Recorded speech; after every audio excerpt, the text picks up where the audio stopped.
Commando Imran نے کہا، میں اور کسی طرح آپ کو یقین نہیں دلا سکتا، صرف اتنا ہی کہوں گا اور اپنے ساتھی کمانڈو جبران کی طرف سے بھی کہوں گا کہ ہم خدا کو حاضر ناظر جان کر اقرار کرتے ہیں کہ اگر ہم پکڑے گئے تو دشمن کی اذیتیں سہتے سہتے موت کو گلے لگا لیں گے، لیکن آپ کا نام زبان پر نہیں لائیں گے۔ اس سے زیادہ میں کچھ نہیں کہہ سکتا۔ شیخ کبیر نے برجستہ کہا، بس مجھے یقین آ گیا ہے۔ اب ایسا ہے کہ میں تمہیں ایک کاغذ پر ٹائپ کیا ہوا ملازمت کا تقرر نامہ دوں گا، تم دونوں اسے اپنے پاس رکھ کر اپنے طور پر انڈمان کے لیے روانہ ہو جاؤ گے۔ میں تم سے پہلے وہاں پہنچ چکا ہوں گا۔ تم پورٹ بلیئر کی بندرگاہ پر یہ تقرر نامہ دکھا کر میرے پورٹ بلیئر والے ہیڈ آفس پہنچ جاؤ گے اور وہاں کام شروع کر دو گے۔ تمہاری رہائش کے لیے میں تمہیں ایک ایسا کوارٹر دوں گا جو بھارت کی مہاشکتی فیکٹری سے زیادہ دور نہیں ہے، درمیان میں صرف ایک جنگل پڑتا ہے۔ تم وہاں آفس میں کسی کو اپنا دوست نہیں بناؤ گے، نہ کسی سے غرض رکھو گے، کسی سے زیادہ بات نہیں کرو گے، اور کوئی پوچھے کہ تم لوگ انڈیا جیسا ماڈرن ملک چھوڑ کر کالے پانی کیوں آ گئے ہو تو تم یہی کہو گے کہ ہم کالے پانی کی سیاحت کرنا چاہتے تھے، ہمارے پاس پیسے نہیں تھے، اس کا یہی ایک طریقہ تھا کہ یہاں کوئی چھوٹی موٹی نوکری مل جائے اور ہم 1-2 مہینے یہاں کی سیاحت کر کے واپس انڈیا چلے جائیں۔ تم اپنے آپ کو امبالہ وغیرہ کے مسلمان ظاہر کرو گے۔ امبالے والے جو اردو بولتے ہیں ان میں پنجابی کے الفاظ بھی ہوتے ہیں۔ باقی تمہیں وہاں ہر قسم کا اسلحہ خفیہ طور پر مل جائے گا، وہاں سوائے میرے تمہارا اور کوئی رازدار نہیں ہوگا، اور اپنا مشن مکمل کرنے کے فوراً بعد تم انڈمان سے نکل جاؤ گے۔ اگر تمہیں کچھ پوچھنا ہو یا تمہیں کوئی اعتراض ہو تو بتا دو۔ کمانڈو عمران نے جبران کی طرف دیکھا۔ جبران نے کہا، مجھے کوئی اعتراض نہیں ہے اور مجھے مزید کچھ پوچھنا بھی نہیں۔ کمانڈو عمران نے شیخ صاحب سے کہا، مجھے بھی کچھ نہیں پوچھنا اور مجھے کوئی اعتراض نہیں ہے، یہ بتائیے کہ ہمیں کب روانہ ہونا چاہیے۔ شیخ صاحب نے کہا، بھارت ایٹمی پاور بن چکا ہے اور انڈمان والی فیکٹری میں ایٹم بم کے چلانے والے مواد پر بڑے زور و شور سے کام جاری ہے۔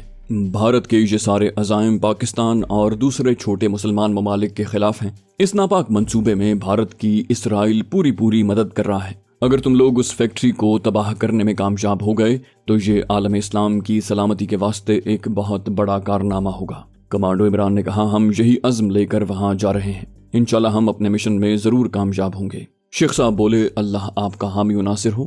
اب صورتحال یہ ہے کہ میں 2 دن کے بعد یہاں سے انڈمان جا رہا ہوں، کیونکہ وہاں یہی 2-1 مہینے بغیر بارش کے ہوتے ہیں اور انہی دنوں میں جنگل کی کٹائی کا کام ہوتا ہے۔ تم لوگ 2 دن کے بعد یہاں سے روانہ ہو جاؤ۔ یہاں سے پہلے کلکتے جاؤ گے، وہاں سے تمہیں انڈمان جانے والا بحری جہاز مل جائے گا، ٹکٹ بھی وہیں جہاز کی کمپنی والے ہی دیں گے۔ آج کل تیز رفتار جہاز چلتے ہیں، اس موسم میں خلیج بنگال کا سمندر بھی طوفانی نہیں ہوتا۔ تم اگر صبح کے وقت کلکتے سے روانہ ہوئے تو دوسرے دن صبح کے وقت انڈمان پہنچ جاؤ گے۔ جہاز انڈمان کی سب سے بڑی بندرگاہ اور سب سے بڑے جزیرے پورٹ بلیئر پر لنگر انداز ہوتا ہے۔ میں تمہیں جو تقرر نامہ دوں گا اس میں میرے آفس کا ایڈریس لکھا ہوا ہوگا۔ پورٹ بلیئر میں ٹیکسیاں رکشے عام چلتے ہیں، تم آسانی سے میرے آفس پہنچ جاؤ گے۔ اس کے بعد تمہیں جو کچھ کرنا ہوگا وہ میں تمہیں وہاں بتا دوں گا۔ اس کے بعد شیخ صاحب نے شیروانی کی جیب میں ہاتھ ڈال کر بٹوا نکالا اور اس میں سے 100 کے 10 نوٹ نکال کر عمران کو دیے اور کہا، یہ تمہارے سفر کے ضروری اخراجات کے لیے ہیں، ان میں سے تم اپنے لیے نئے کپڑے بھی خرید لینا۔ جزیرے میں بابو لوگ زیادہ تر ٹھنڈی پتلون اور قمیص ہی پہنتے ہیں کیونکہ وہاں کا موسم خوشگوار ہوتا ہے، سردی بالکل نہیں ہوتی۔ پھر کہنے لگے، تمہاری ملازمت کے کاغذات میں کل حاجی صاحب کو پہنچا دوں گا۔ اس طویل ملاقات کے بعد حاجی صاحب کمانڈو عمران اور کمانڈو جبران شیخ صاحب سے ہاتھ ملا کر واپس چل پڑے۔ راستے میں حاجی صاحب نے کہا، شیخ صاحب بڑے دلیر مجاہد ہیں، لیکن تمہیں اپنے عہد پر قائم رہنا ہوگا۔ اگر خدا نخواستہ ایسی صورت پیدا ہو گئی کہ تم پکڑے گئے تو شیخ صاحب کے بارے میں ایک لفظ بھی زبان سے نہ نکالنا، یہی کہنا کہ تم لوگ اپنے طور پر انڈمان پہنچے تھے اور چونکہ وہاں رہنے کے لیے کسی جگہ تھوڑی بہت نوکری کی ضرورت تھی اس لیے تم لوگوں نے شیخ صاحب کے دفتر میں نوکری کر لی۔ کمانڈو عمران نے کہا، حاجی صاحب اس طرف سے آپ بالکل بے فکر رہیں، ہماری زبان پر اذیت ناک سے اذیت ناک لمحات میں بھی شیخ صاحب کا نام نہیں آئے گا۔ حاجی صاحب کہنے لگے، میں سمجھتا ہوں کہ تم لوگوں کو 2 دن میرے ہوٹل میں ہی قیام کرنا چاہیے، اوپر کی منزل والا ایک کمرہ خالی پڑا ہے، وہاں رہ لو، کل شیخ صاحب کی طرف سے تمہارے کاغذات بھی آ جائیں گے۔ 2 دن چھوڑ کر تم یہاں سے کلکتے روانہ ہو جانا۔ حاجی صاحب نے عمران اور جبران کو کلکتے کی ایک مشہور سٹیم شپ یعنی جہاز راں کمپنی کا نام اور پتہ بھی بتا دیا اور کہا کہ ان کا دفتر کرزن اسٹریٹ میں ہے، وہاں سے تمہیں جہاز کے ٹکٹ بھی مل جائیں گے اور یہ بھی علم ہو جائے گا کہ جہاز کس روز جاتا ہے۔ میرا خیال ہے کہ کلکتے سے انڈمان ہفتے میں 4 مرتبہ جہاز جاتا ہے، بہرحال یہ تمہیں وہاں پہنچ کر معلوم ہو جائے گا۔